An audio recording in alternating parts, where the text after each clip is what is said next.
Hi, guys, and welcome to another episode of the Systeme.io podcast with me, Natasha Pinto. Today, our guest is Lain Ehmann. She's a communication specialist, digital marketer, and copywriter. She's also authored numerous books and articles, plus she's got years of experience as an entrepreneur herself. Welcome, Lain.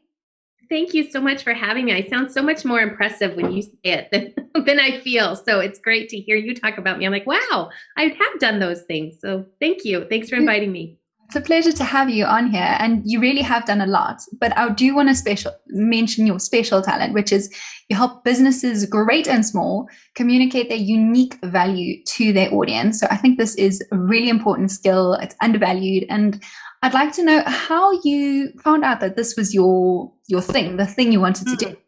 Yeah. So I actually started out in journalism, and I was a journalist in Silicon Valley. I grew up in California in the Bay Area. So tech was kind of in the water, even though I personally wasn't a tech-minded person.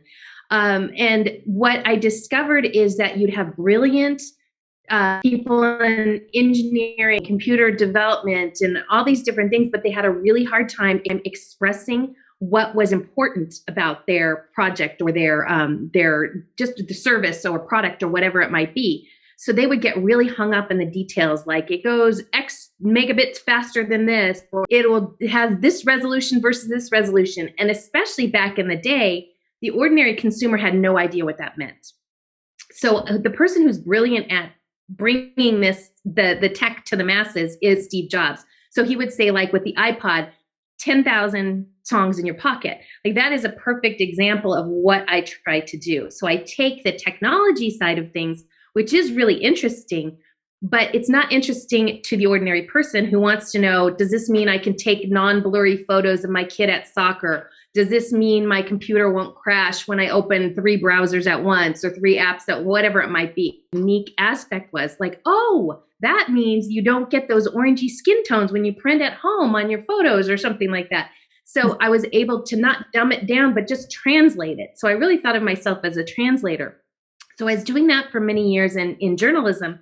And then I discovered that you can make a heck of a lot more money on the other side working for these companies in-house or as a contractor or consultant, helping them. So then that's when I kind of started doing that. So I love journalism. I love storytelling.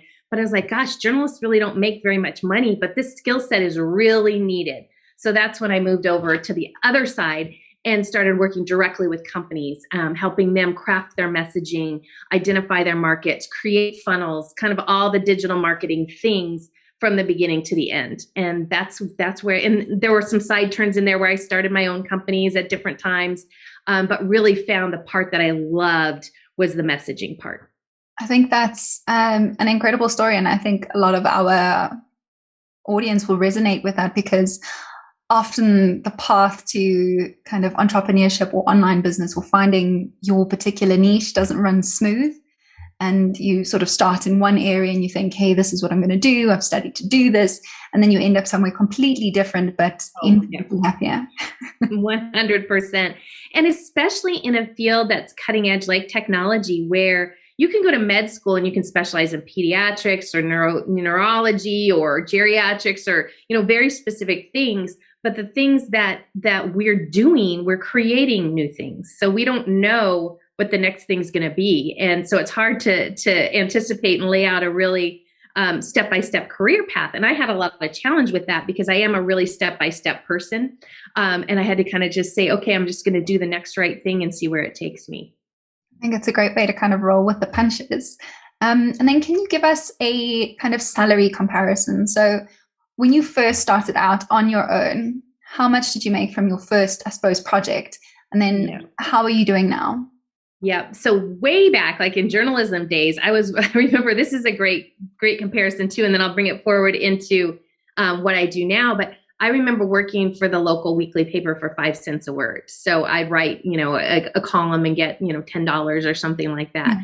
And at times I would even write for free in order to get the exposure. And then by the time I ended that, I would be making a couple of dollars a word for some of the major publications that I wrote for. And I found the same thing true in my my new iteration as a consultant and communications expert, where early on, I didn't know that's what I was. So it was really hard to put a name to it, let alone really value that. So some of my early projects, again, I was helping out friends for free or doing a swap where, hey, you design the website for me, you put up my website, and then I'll write some copy, like for a website designer, I'll write some copy for your next client or things like that. So free swap. And then even at the low end, once I started actually realizing, okay, copywriting is a skill that people will pay for, it might have been like $20 an hour, which sounds like quite a lot still. But this was after I had, 15 years in online business. So as a journalist in online business, so $20 an hour might seem a lot to somebody who's just starting out, maybe right out of university or something like that. But for me, I had already been in the business world for 15 years, so it wasn't a lot. It was a very low amount. And now I can make, I try to value my time at about $100 an hour. And so I pitch it out to projects based on how long I think it's going to take me. And what's interesting is that one client might not play. I found sometimes they get sticker shock with that $100 an hour. So they might be willing to pay me 20 hours at $50 an hour, but they wouldn't pay me 10 hours at $100 an hour. So I got away from the hourly thing and I just bid the project. Because it just, people don't get it. They'll pay the same amount, but if they think I'm paying her $100 an hour, sometimes that is a difficult barrier to overcome. So I prefer project-based. I also think it helps take into account my expertise that I've developed over time, which doesn't necessarily come through when you bid hourly, because again, I can do something pretty quickly because I've done it 100 times. But people think, gosh, this person's only $50 an hour. She's $100 an hour.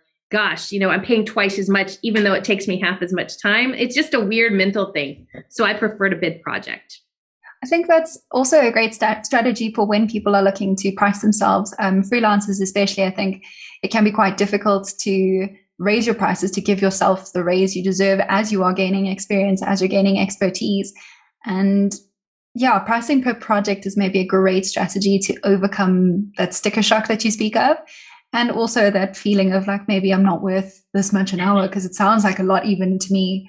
But if you take everything into account, definitely. Exactly. One thing with that, though, if people want to move to that, just one word of caution is to really lay out how many revisions they get. What are the parameters of the project? How is it going to be paid? Because I made a lot of mistakes early on where I didn't build in, okay, you get one, I'll do an outline, you approve that, you get a draft, you approve that, and then I make final edits, and then I'm done. Because then they would keep coming back, and can you change this word, or I don't like this section. And it was hard for me to say, well, no, I can't, because I never put in the contract that it was, two versions and done. So just be really careful about when you go project-based, what is included, because hourly, you're just getting paid hourly. So if they come back every day for a year, fine, you're getting paid for it. But the project thing, it can trickle on and on and on. A year later, they can come back and say, well, I'm ready to revise my website. And you're like, well, that's a whole new project. So just make sure to lay it out really, really specifically. Definitely. And then to dig into your copywriting skill, I would like to know your definition of what makes for good copy and what are the biggest benefits of it. This is one of my favorite topics, because you can go on Fiverr, speaking of money and things like that, or Upwork, and find somebody to write a website for you for $10 or an email campaign for $15 or something like that. And people often think, well, I just need copy. It doesn't really matter, but it is super, super important. So I go by C's. These all start with C. So first of all, it needs to be clear. People have to understand what you're talking about. I still get emails where I'm like, I have no idea what this person, I've been on their list for 10 minutes, but they're talking to me like I've been here for a year, and they're in the middle of a launch and I'm confused. And there's a saying in marketing that a confused mind does nothing. So if somebody's confused, you've lost them. They're never going to give you their credit card. So that is the first thing. It's got to be clear. Don't worry about being clever. Don't worry about anything else other than clarity. And that is actually, I have a radio show. That's the name of my show, because it's so important. Just clarity, clear thinking. So when I sit down, whether it's for a speech I'm giving, or an email for a client, or even if I'm having a conversation with one of my kids, I say, okay, what is the most important thing they take away? What is the number one message I want to provide to the people when I'm writing this sales page, when I'm writing this email, whatever it might be? What is the number one thing? And start with that in mind. So clarity is number one. The next thing is compelling, meaning it's got to move them to action. So if you impart information, that's great, but there should always be a next step. Even if it's not a sales call to action, there should be something else. Like, so if you email people, then there should be click here to see a video on this topic, or check out my radio show, or where is somewhere else they can go. So you don't want to leave them with a dead end. Even if it's just a short email, you want to give them something they can do if they have curiosity or want to go deeper with you. Because the worst thing is to capture that person's attention and then they hit a wall and it's a dead end and they have nothing to do with it. And they were ready. They have a problem. You're solving their problem and then they don't know what to do next. So take them deeper in some way, shape, or form. So clarity, compelling, creativity comes next. So then you want to be creative so you can be memorable. And that doesn't mean you have to be wacky. That doesn't mean you have GIFs all over your emails. I actually hate GIFs in emails. They don't do well on mobile, which is where most people are reading these days. It's distracting. But you want to do something creative. And the best way I can describe that is to bring your personality into it, whether it's your individual personality or your brand personality. Use examples that nobody else is going to use. Like if you used to be a golfer in college, use golf metaphors a little bit that people can relate to and link to you. If you have 7 children, talk about that. I mean, something that's unique to you, because you don't want to be generic. And this is this thing I see people do all the time. They want to play it safe. They're scared to show their personality, but then you just blend into the background. So the people who get attention are the ones who are going to be a little bit creative. So if you keep those 3 in mind, clarity, number one, compelling, give them somewhere else to do, and then creative, bringing some kind of personality into it, that can really, really help. Definitely. I think those 3 C's are a great way to kind of tackle making sure that your copy is, like you said, clear, easy to understand, compelling. There's something for them to do next, take that next step, even if it is just checking out another blog article or interacting with you a little bit more, and creative, definitely. Now, I'd like to ask you, what is the biggest mistake you see people make in their copywriting? So you obviously are brought on as a consultant quite often. What is your pet peeve that you see people do and you're just like, why? Being generic. And in fact, we're in a big election cycle here in Arizona. I won't get into politics at all on either side because it's not the point of this, but I see these politicians who write websites and they're totally interchangeable. They say, I'm a leader, I'm a problem solver, I'm a man or a woman of the people. I mean, who isn't going to say they're a leader? Who isn't going to say they're a problem solver? They're just so generic. And I see the same thing with companies. For a while, I was doing a lot of work in the blockchain space. And I'd go to these blockchain websites and they all looked exactly the same and they sounded exactly the same. And it doesn't matter what audience because they were appealing to future prospective employees, they were looking for investors, they were looking for customers. It didn't matter what audience you were looking for. They all looked the same and I couldn't distinguish between them. They all had kind of generic names. And so just don't be afraid to be a little bit different and share a little bit of your personality. And the companies that do really, really well are the ones that are willing to be a little bit different and not necessarily like in your face or unless that's your personality. But I always start with my clients and I say, okay, what is your brand personality? What are 3 words or adjectives that you would use to describe your company? What are the emotions you want people to feel? Is it challenged? Is it you want to get them revved up and angry, or do you want them to feel calm? And because anything's on the table, but you've got to be really intentional about that and go for it. If you are somebody who is more in your face and you want to, kind of agitate people, that's okay. There's people like Marilyn Manson, the punk rock, like shock rock person, or Howard Stern, or Mothers Against Drunk Driving. Those people all want to agitate people and stir things up. That's okay. But on the other hand, you have, people who want to make you feel more kind of relaxed and accepted. And that's okay too. But just decide and go for it. Don't be generic because you get lost in the middle. Yeah, definitely. You get lost in a lot of the noise. And because there's so many people who are already kind of playing that safe game, there's no way for you to rise above it if you stick to it. Absolutely.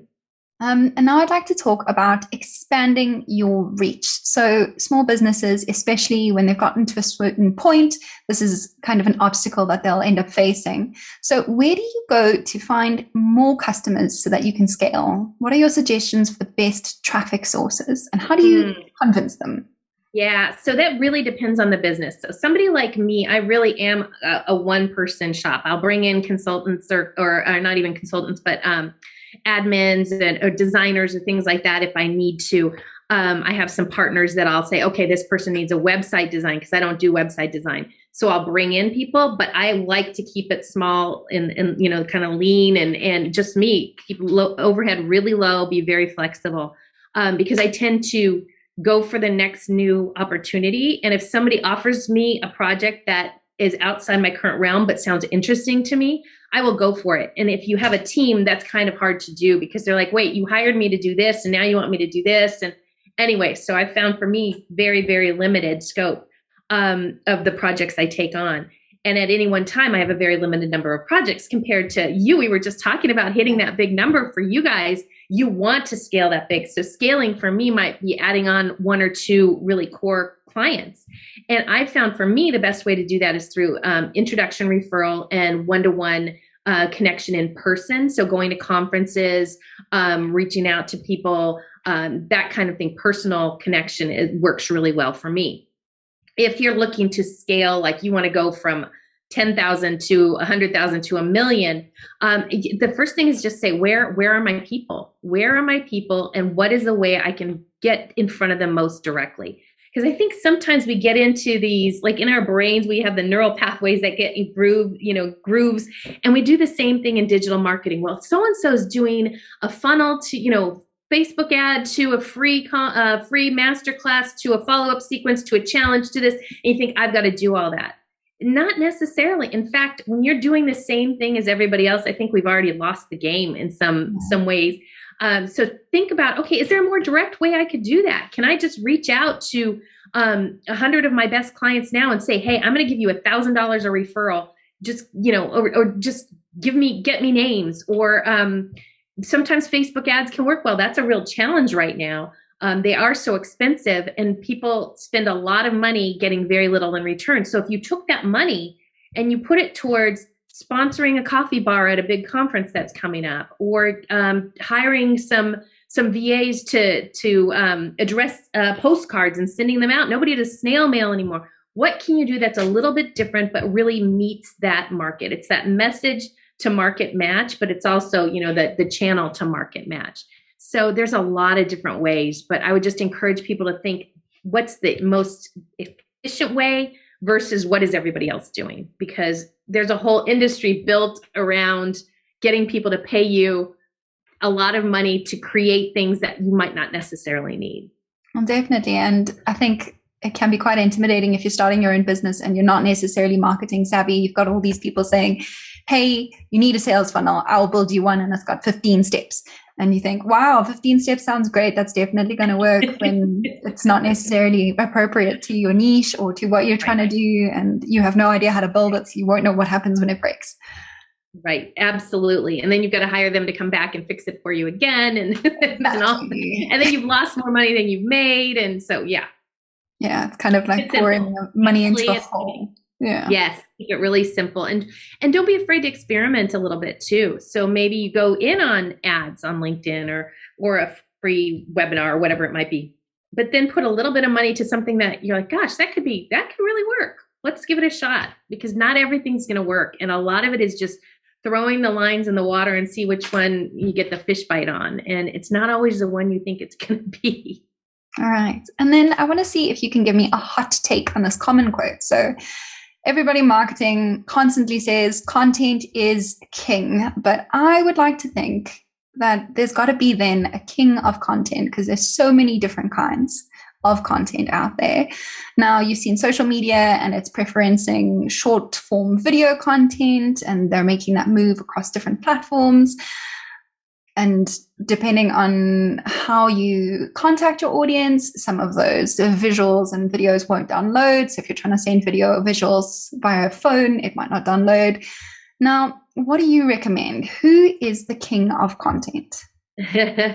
So I think, well, there's a king of content, like in terms of a person who's doing it really well. Okay. So I'm going to answer that a little bit differently. With all the different channels out there for reaching customers and clients and prospects, email is still my number one because you own it. Any other channel basically can be taken away from you. Whether it's YouTube, we've seen that so what if you've got 1 million followers on Instagram and your account gets deactivated? So anyway, I want to go for email. And that doesn't mean you have to be emailing people every single day. But you should be actively collecting email addresses and communicating with your prospects and your customers. So that's the first thing I want to say. As far as who's doing a great job with content, there's so many people who do fun and unique things and it's right for their market. But I love Grant Cardone, and he can be a little bit controversial for some people because he is more of the hustle type of Gary Vaynerchuk. But I've worked with a ton of different clients at very high levels, and he is one who really follows, like, he does what he says he does. Like, there's a lot of people out there who are teaching one thing, but then behind the scenes, they're operating their business very, very differently. He is somebody who, like, what you see is absolutely what you get. And I'm working on a couple projects for him right now. I just did 10X Kids with him, right? I can't point to it. Right there, the yellow book right there. and his team operates the same way. And he puts out a ton of content because his whole principle is whatever you think you need to do, rev it up by 10. So he puts out just a ton of content. And the thing is, it works for him.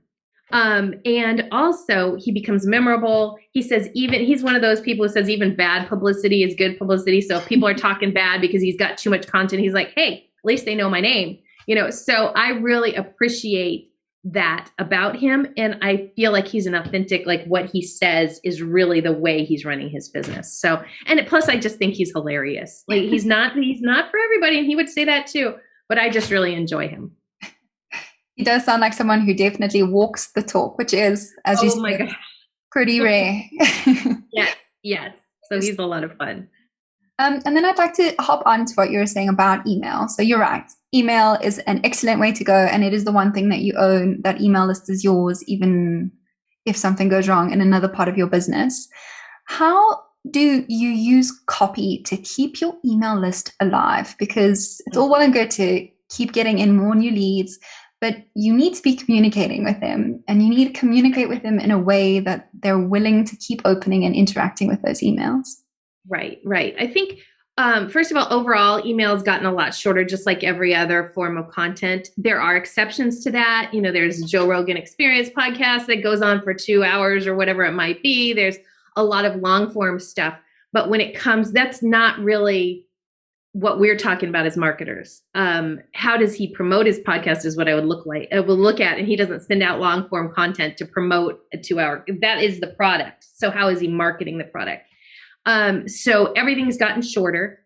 So I still see a lot of people are sending long emails, with everybody reading everything on mobile, people having shorter attention spans. You've got to really hone in on why you're writing, solve a problem, provide some kind of value, and again, get them on to the next thing in your funnel or in your universe, whatever it might be. So email is a vehicle. It's not the product. And a lot of people forget that. So even in sales emails, I'll send a sales email that's like 1,200 words long. There was a survey there that I saw, and I think it was by HubSpot, and it said the average length of a sales email was under 250 words. So I always remind people of that. Emails don't have to be long to be effective. And you should not be selling on the email. You should the email is a vehicle to get them to a sales page or sales video or a free trial or something like that. So just give them enough information, get them on to the next thing. So I think the thing that doesn't work with email is that, again, you're just writing to be writing. You think, okay, I've got to send an email this week. So, hey, happy Thursday, Like nobody wants that. Also, it's very rare that people want a newsletter. I still see a lot of calls to action on websites, like sign up for our free newsletter.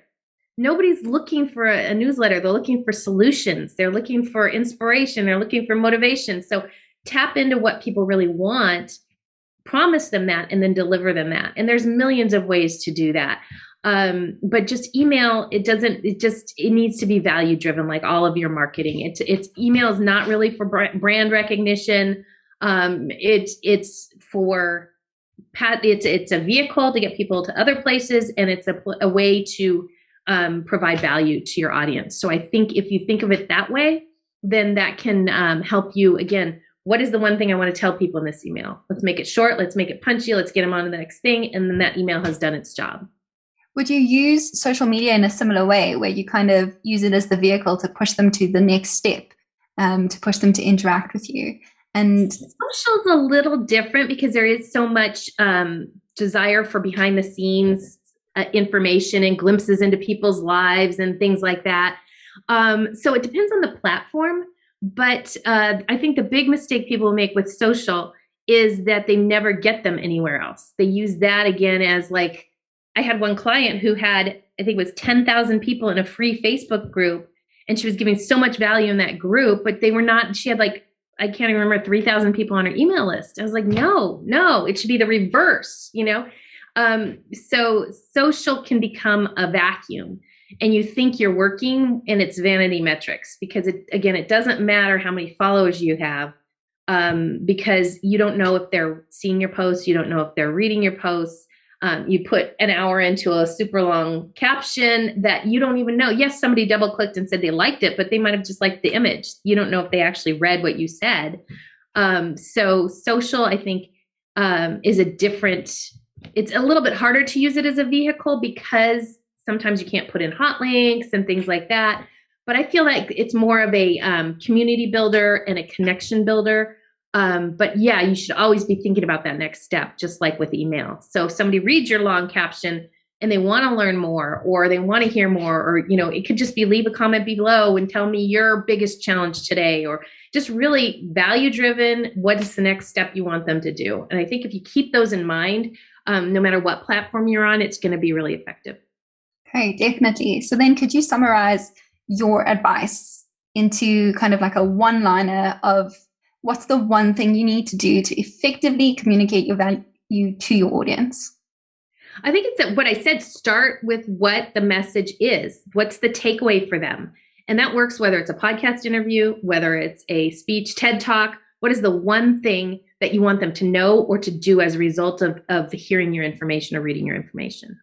That's fantastic. I think it's a lovely one-liner, because I think if you've done your research, if you know your audience really well, and if you know your product or your service really well, that's something that you can do. It's easy for you to figure out, okay, cool, this is the thing I'm bringing to the table. This is how I stand out. And it's important to make sure that message comes through in your email marketing, comes through in all of your content, comes through everywhere, so that your brand is solid and really gets the right people in front of you. Yep. All right. And then my last big question for you is, what does the future look like for you? So do you have a medium term or a long term goal that you're looking towards at the moment? I used to be one of those people who set like 5-year goals and 10-year goals. And now I'm like, I plan like 1 week ahead. So it's just, I couldn't even tell you. I want to keep learning. Keep meeting really interesting people, keep learning what's working out there. I think of digital marketing in particular as like a big laboratory where we're always testing and discovering and trying new things and trying to replicate what other people have done. So I just love that aspect of it. And it's interesting because I've got that part of my personality, but then I'm also really like logical, like I said, step by step. I want to know what's going to happen. But I just don't know. So I'm working on some big projects, as I mentioned, for Grant Cardone and a couple other people. But I don't know. I don't know what's coming next. So just keeping things fresh. That's my goal. Fantastic. All right. Now some shorter questions for you. What is one piece of advice that you would give to your 18-year-old self looking back? Don't expect to see the whole path at once. Yeah, because it's the same thing. I actually went to undergrad. My degree is in public policy. My graduate degree is in public administration. I thought I was going to work in the political realm. And I did that for a little while and just didn't like it. And so my path took really a lot of twists and turns. And I thought that that was a problem, like, because it wasn't going where I thought it was. So if I had known just, yeah, you're going to be taking some crazy turns, but you're going to get to the place you're supposed to be, that would have helped a ton, a lot. That would have lowered my stress tremendously. I think it's good advice for anyone, no matter where they are on their journey, is that, don't expect to see the end of the road yet. Just keep going, keep swimming. Yes, exactly. All right. And then, is there a brand or a personality that you would really love to work with, and why? Oh my gosh, that's a great one. Who would I love to work with? I've got such like a dream list of clients that I work with now. I'm super, super lucky. So let me think. Okay. Who would I love to work with? I would love to work with Elon Musk and Tesla just to see what it's like on the inside of that. He is a constant innovator. And I know people say he's a pain in the rear and really difficult. But I would love to see just what that looks like on the inside. I think that would be incredible. Yeah, it would definitely be fascinating kind of to peek behind that curtain. Yeah, maybe like with one of his new projects, like he's talking about starting a university or doing like just starting it with something from the ground up and seeing how he builds that would be just an incredible experience. 100%. And then my last question for you is, where can our listeners find you? If you tell me your website and all your social media tags, I will put them in the description. Absolutely. So website is fastlain.com, FASTLAIN.com. Instagram, I'm at lain.ehmann. And then I think it's, LinkedIn is always a little bit weird, but it's my name, Lain Ehmann on LinkedIn. I'm not on Facebook much anymore. I found that it just kind of like went down a bad path there, and I just didn't enjoy it anymore. But I'm on Instagram almost every day. One of my favorite things to do is read, and I do 30-second book reviews on Reels, where I read a book and then it's not like a speed talking kind of thing, but I summarize. Again, it's a great exercise in, okay, what's the one thing I took from this book that I want to pass on to other people? And I read like a ton of books, and very, very different books, everything from business to spirituality to memoir to, you name it. Mm-hmm. So I really enjoy that over on Instagram. And so people have seemed to enjoy those too. So yeah, those are probably the best places to get a hold of me. Fantastic. Lain, thank you so much for joining me and for giving me your time. And thank you to our listeners today. If you're watching us on YouTube, hit that like button and subscribe to the channel. If you're listening to this on a podcasting app, subscribe to the Systeme podcast so that you never miss an episode. Systeme.io is a digital marketing software platform packed with all the tools you need to grow your online business.